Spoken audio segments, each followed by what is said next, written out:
Hi, welcome to Tony Winston Music. Welcome. All right, hello again, everyone. I'm back with Aimee's Top 25. That would be Aimee Nolte. Go check out her channel. She really does a great job. And I've already done 5 of these songs, so I'm going to do the next 5. Fly Me to Your Room, So Frickin' What, Straight No Chaser, Summertime, and Oleo. Okay, so Fly Me to the Moon. You got the little Count Basie intro.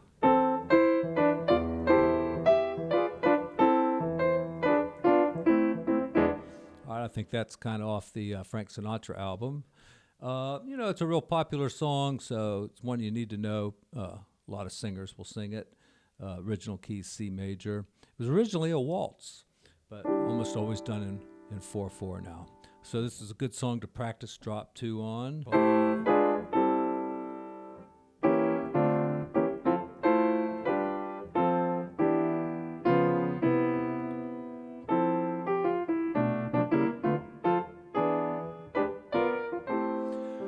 Notice when I got to the B minor 7 flat 5, I used drop 2 there too.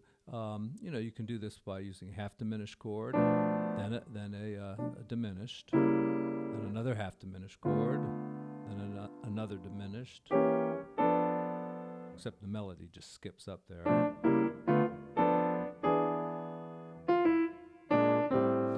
All right, and another thing you can do, you can precede every chord with a dominant chord. So if you're on A minor and you're going to D minor, so you can do this. So I went to E flat 7th there.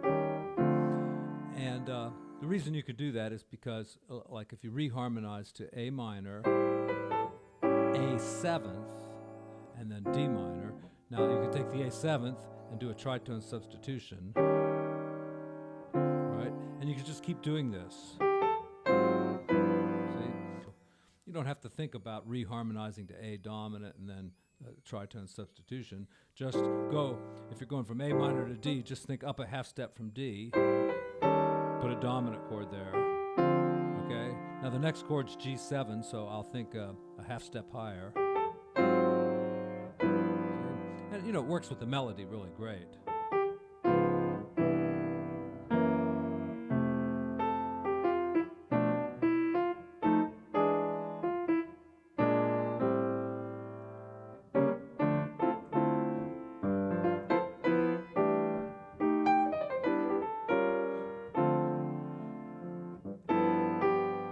And here's a reharmonization that I came up with, and both the bands I play with now have adopted this. So let me show it to you in the song. Let me get my voice going here. All right. Fly me to your room and let me play among the stars. Let me know what swing is like on Jupiter and Mars. All right, it's coming up now. In other words, hold my hand, not yet. In other words, here it comes. Baby, kiss me. So there, instead of preceding the chord with the, I just landed right on it, right on the beat. Darling, kiss me. Fill my heart with song and let me sing forevermore. You are all I long for, all I worship and adore. In other words, please be true. In other words,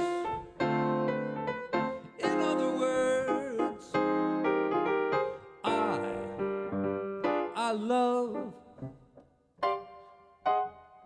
you. And in the end there, they call that the Count Basie ending. It's I think the simplest version of it is something like keep the A in there and just go like that, or that's the Count Basie ending. Okay, next tune, So What?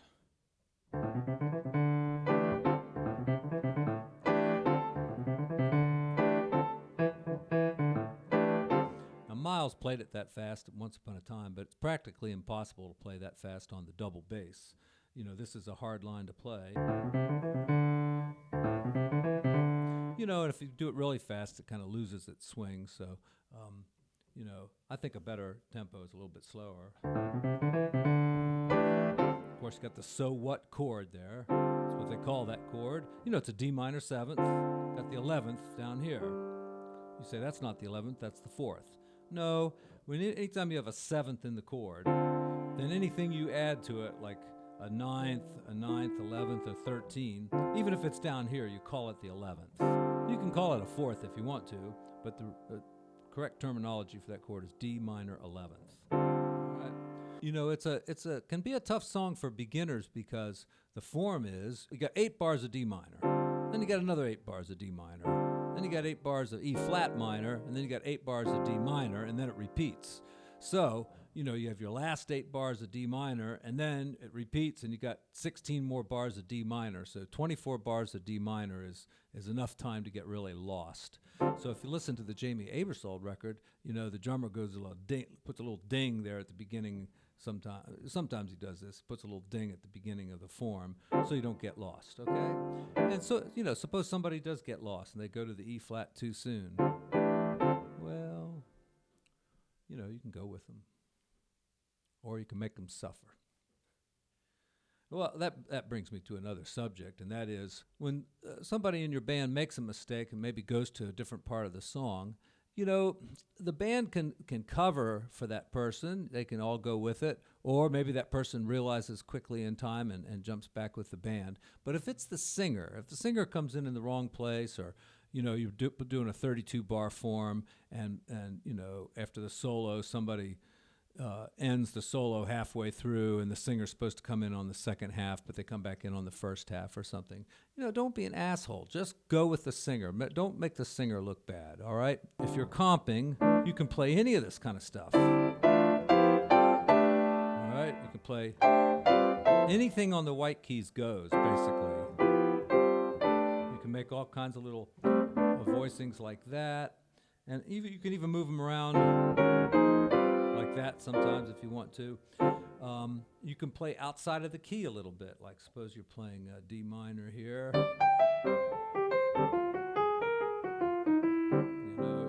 You jump out of the key for a second. And if you think about all the different voicings here, like some of them like this would support A flat because see A flat major, and those notes are in the A flat major chord. So if you want to, this is called side slipping, when you slip out of the key and into a different key and then back in. Let's put that metronome on 2 and 4.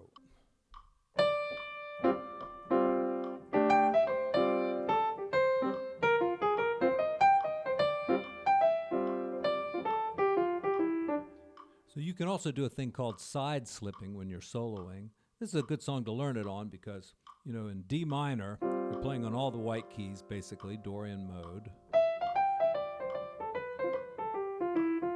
But if you switch over to the black keys, all of a sudden you're doing like E flat pentatonic or G flat pentatonic, and it's really outside, but then bring it back in like this. 2, 3, 4.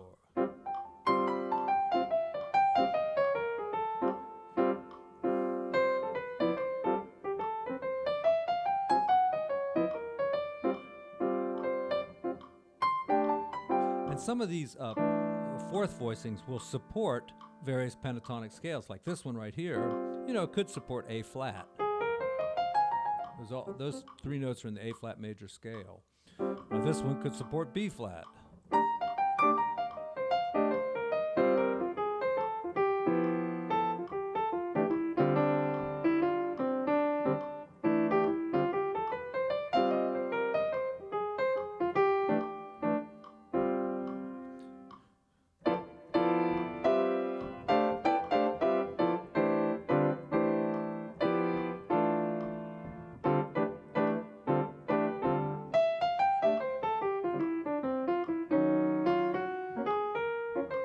And when you're going from the D minor to the E flat section, if you can use a chromatic connection, pretty easy to do. A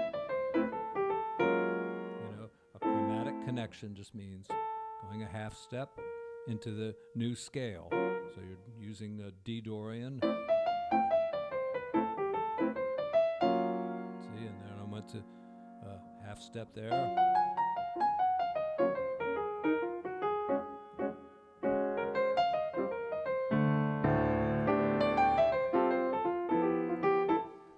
Straight note chaser. Okay, here's one I don't know. I don't know straight note chaser. I mean, I've heard it. I know kind of how it goes, but I've never memorized it or really learned it. So I spent a few minutes the other day trying to make this video. And, it's a blues tune. Interesting thing about this song is the melody has been rhythmically displaced. It comes in on the and of 4, and then the F there's on the first beat. And then right away it goes, but this time that's on the and of 3, and that's on beat 4. So you got and 1 and 2 and 3 and 4 and 1 and 2 and 3. So rhythmically displacing a melodic idea is a very effective way of creating some interest in your melody. And somebody who does that a lot is Bill Evans. In fact, I even think he has a song called Displacement. And my little moniker there, I think, is the top of Bill Evans's head. So one thing I thought about in this song was where to place my chords rhythmically. So I thought maybe I'd go. So I came in on the A there.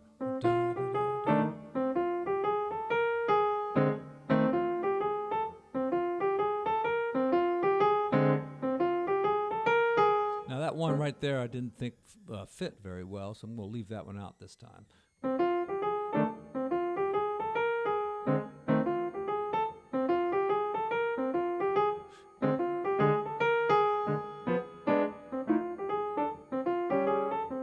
All right, and here it just says B flat in the book, but I thought maybe could use some diminished chords. Let's see, that comes in here.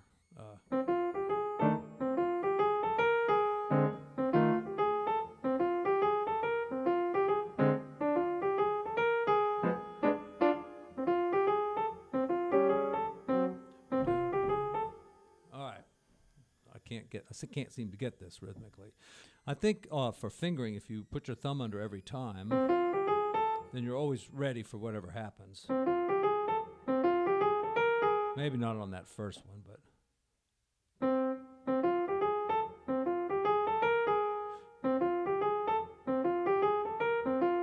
Yeah, so when the line keeps going past the A, you need to have your thumb on the A. Otherwise, just go to fifth finger.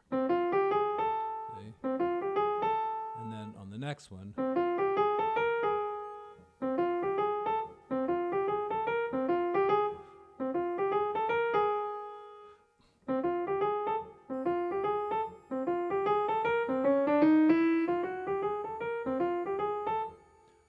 okay, a lot of rhythmic displacement here.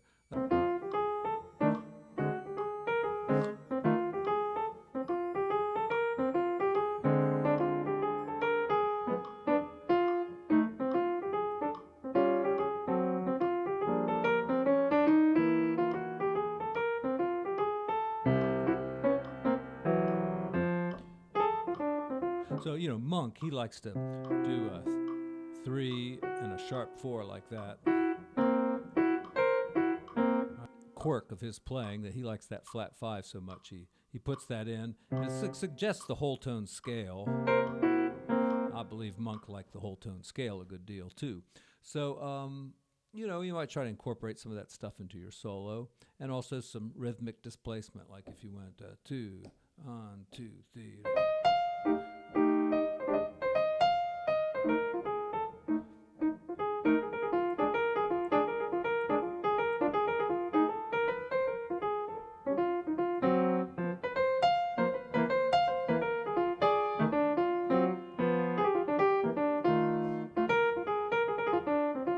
Okay, that's Straight No Chaser. And I've done some other videos on the blues and the blues in F with walking bass lines and things like that. So check those videos out, and rootless voicings especially. Summertime. Hey, how many chick singers does it take to sing Summertime? apparently all of them.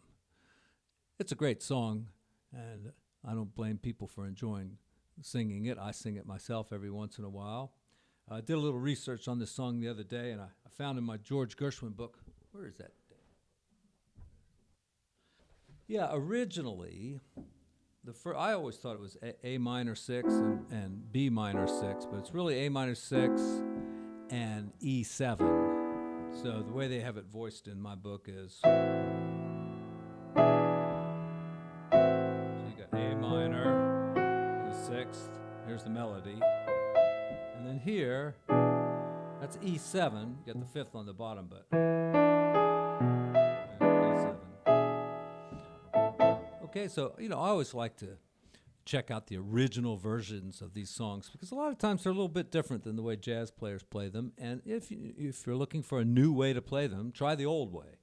So let's just run through the song quickly.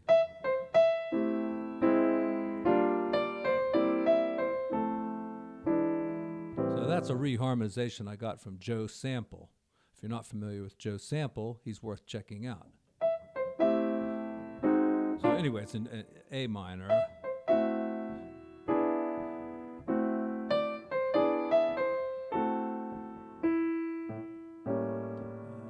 Now I went to A7th there, but the original doesn't. It goes to D minor. That's the 4 chord, all right, a D minor. Little 2-5-1, A minor.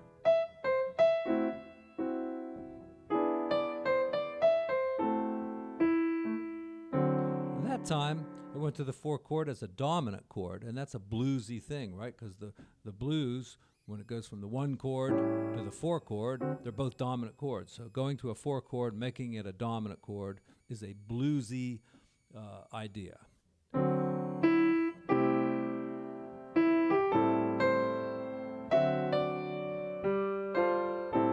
Now, I think most people play it this. They go to C major, A minor, and then they put a 2-5-1. And I believe most jazz players are going to play it that way. Could be wrong, but the original is this. D, and then G11th. So going to the 4, and then to the 4 of that one, which is the flat 7. A minor, the 4 chord as a dominant. And then, that's a dominant chord also, G11th, suspended, but. All right, and that happens in a million songs where you go to the 4 chord, the 7 chord, and back to the 1 chord.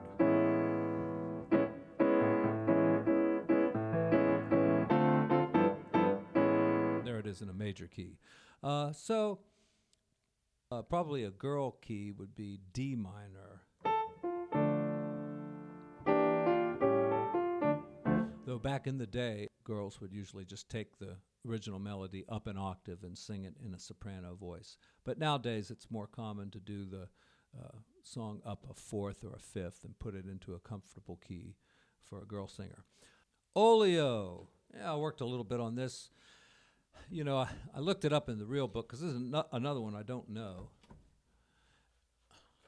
I know of it. That doesn't mean I know it. And I spent a lot of time just trying to put the chords from the real book to the melody. Like it says B flat major 7th, and then it has G 7th with the melody note as a C, and that doesn't really work very well, So then I came up with, I'll go B flat diminished, like that.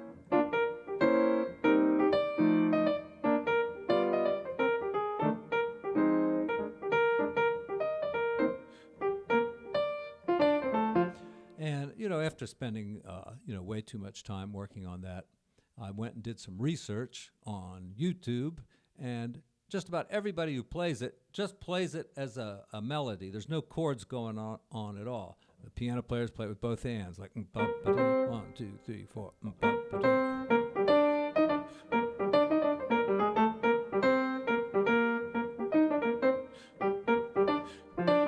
Like that. And it's a good song to play that way because you can learn how to play the same thing with both hands. But then all the changes up there, that's just for like taking a solo and for the bass player to play during the head. So don't knock yourself out with those chords up there. But if you want to work on it, that diminished works pretty nice. And, when you're learning rhythm changes, there's all kinds of ways to get through the first 2 bars. You could go like that, or you could go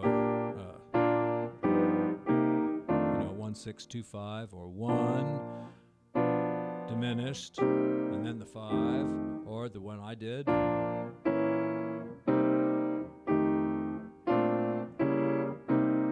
Like that, or all dominant chords.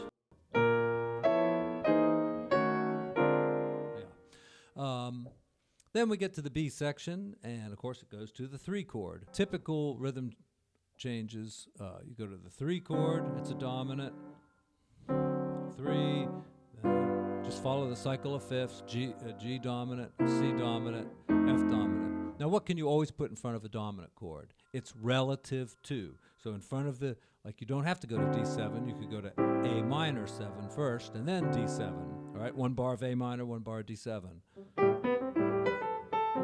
And then it's very easy to know where to go to next, because if you're going to go to G7 and put the 2 in front of that, well, you're on D7, just change it to D minor 7, because that's the 2 of G. All right, and then you're on G7, you can change that to G minor 7. And then, do the same thing for F7, C minor first. And then you're back into the A section. Okay, what else could you do? You could play, more altered chords. Instead of just D like this, you could play.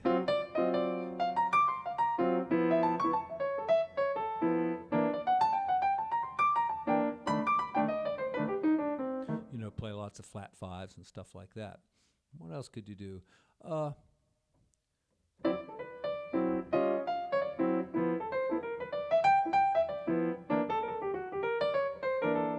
right, on the very last 2-5-1, which would be C and F, you can do C sharp and F sharp instead, and then C and F, right? I like to get modern with that usually. Got D. Like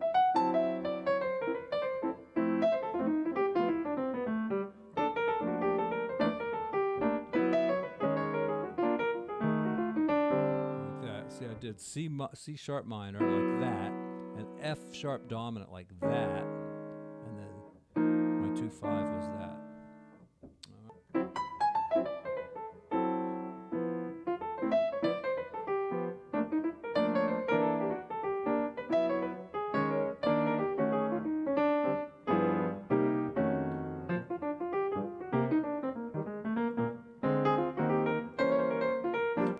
The second 4 bars of the A, in the book it says F minor, B flat, E flat, and E flat minor 6. Well, that E flat minor 6 could be an A flat dominant, so you can go, right? Okay? And if you're playing rootless voicings like this, all right, you got A flat dominant. It could also be D dominant, and the next change is a 1-6-2-5, which could be reinterpreted as a 3-6-2-5, and you're already on the 3 chord right there as a D dominant. So you could play the D dominant twice, as the second half of measure 6 and the first half of measure 7. So starting at measure 5. All